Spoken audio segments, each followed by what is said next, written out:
thưa Mục sư Phan Vĩnh Cự, Phó Hội trưởng thứ nhất, quý Mục sư nhiệm chức, truyền đạo, toàn thể quý vị đại biểu, quý quan khách và quý tín hữu gần xa. Tạ ơn Đức Chúa Trời vì bản dịch Kinh Thánh, Cựu ước và Tân ước tiếng Mờ Nông đã được hoàn tất. Bản dịch Kinh Thánh trọn bộ tiếng Mờ Nông là một bản dịch đầu tiên của các tín hữu tiếng Mờ Nông được dịch từ bản Kinh Thánh Cựu ước tiếng Hebrew và bản Kinh Thánh Tân ước tiếng Hy Lạp dựa trên bản truyền thống hiệu đính, đồng thời có sự tham khảo của một số bản dịch tiếng Anh khác và bản dịch Kinh Thánh Cựu ước Tân ước Mờ Nông năm 2007. Công tác dịch thuật Kinh Thánh trọn bộ tiếng Mờ Nông kéo dài trong 7 năm, bắt đầu vào tháng 1 năm 2017 và hoàn tất vào tháng 3 năm 2023. Tham gia dự án này có dịch giả là Mục sư Israel, Mục sư Geren, Mục sư Y Cứ, Mục sư Y Đan, Mục sư Y Chá, Thầy Y Đa và ông Y Đắc. Trong đó Mục sư Israel là trưởng nhóm. Nhóm dịch Mờ Nông được huấn luyện về phương pháp dịch Kinh Thánh và tôi là tiến sĩ Trần Thị Lý, là chuyên viên biên dịch Kinh Thánh cho dự án. Về phía Liên hiệp Thánh Kinh Hội gồm có tiến sĩ Daniel là cố vấn biên dịch, ngoài ra còn có cô Lý Cẩm Tiên và tiến sĩ Võ Hương Nam đã nhiệt tình giúp đỡ cho nhóm lên kế hoạch để dịch, đọc lại và chỉnh sửa bản dịch. Vì vậy, bản dịch đã được chỉnh sửa ý nghĩa, văn phong, diễn dịch đạt theo đúng ngôn ngữ và chữ viết của Mờ Nông. Qua nhiều giai đoạn của dự án, cuối cùng cả nhóm đã hoàn thành và đã dành nhiều thời giờ để đọc lại bản dịch, chỉnh sửa toàn bộ bản dịch từ Cựu ước cho đến Tân ước trước khi hoàn tất. Qua quá trình xem xét, chỉnh sửa nhiều lần, bản dịch Kinh Thánh trọn bộ tiếng Mờ Nông đã đáp ứng được các nhu cầu, các tiêu chuẩn dịch Kinh Thánh của Thánh Kinh Hội. Thứ nhất là bản dịch có tính rõ ràng, giản dị và tự nhiên trong tiếng Mờ Nông phổ thông, để độc giả của nhiều nhóm Mờ Nông không phân biệt tuổi tác có thể đọc và hiểu được. Thứ hai, bản dịch có chú thích để độc giả Mờ Nông hiểu thêm các từ ngữ có tính cách thần học, trừu tượng trong Kinh Thánh. Đây là một thách thức rất là lớn đối với dịch giả và những người kiểm tra bản dịch, vì tiếng Mờ Nông có nhiều nhóm pha trộn cả tiếng Ede và tiếng Stiên. Hơn nữa, ngày nay tiếng Mờ Nông chỉ còn dùng để nói và rất ít sách vở viết bằng tiếng Mờ Nông. Và cách viết cũng không nhất quán, nhiều cách phát âm khác nhau. Tuy nhiên, dịch giả và những chuyên viên cố vấn cho bản dịch này đã không nản lòng, hết lòng tìm kiếm để có những từ thích hợp cho bản dịch.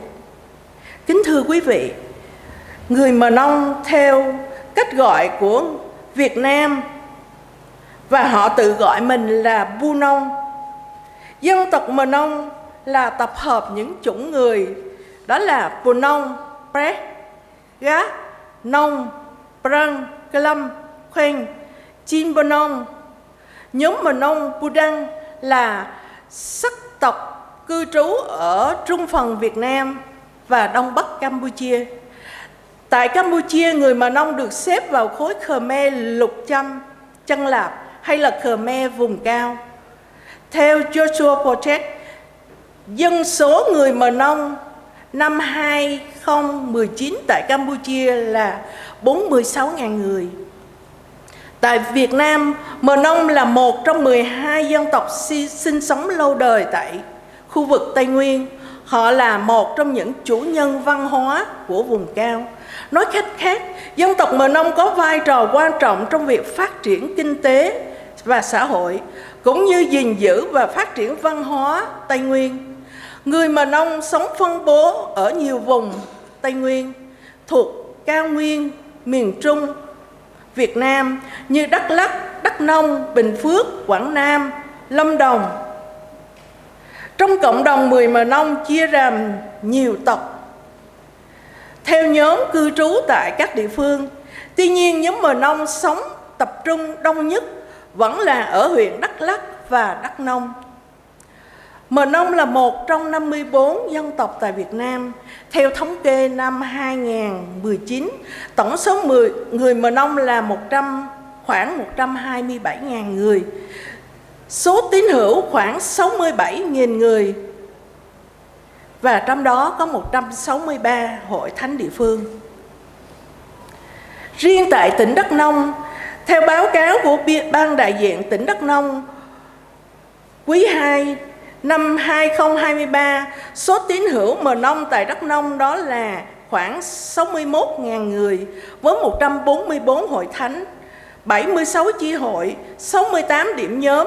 Hiện có 83 mục sư nhiệm chức, truyền đạo và sinh viên khóa 10 đang thực tập.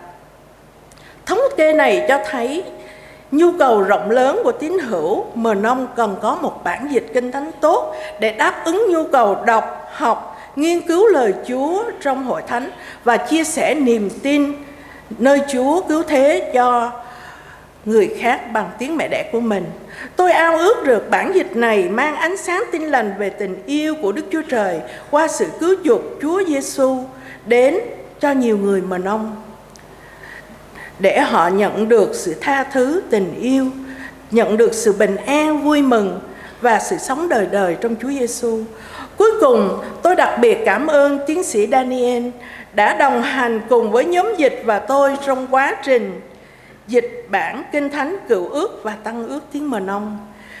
Chúng tôi cũng chân thành cảm ơn Thánh Kinh Hội đã hỗ trợ và tạo điều kiện tốt nhất cho dự án từ ngày bắt đầu cho tới ngày kết thúc. Chúng tôi cũng cảm ơn nhiều con cái Chúa ở khắp mọi nơi đã có lòng yêu mến và muốn đem lời Chúa đến cho dân tộc Mờ Nông ở Việt Nam, đã cầu nguyện, đóng góp tài chánh một cách rộng rãi cho dự án này. Nguyện xin Chúa cảm thúc lòng của hết thảy con dân Chúa sử dụng bản Kinh Thánh tiếng Mờ Nông này một cách hiệu quả, để đem nhiều người Mờ Nông hiểu biết, yêu mến lời Chúa trong Kinh Thánh và đem lại sự vinh hiển cho danh Chúa giữa cộng đồng tiếng Mờ Nông trong thời gian sắp tới. Amen.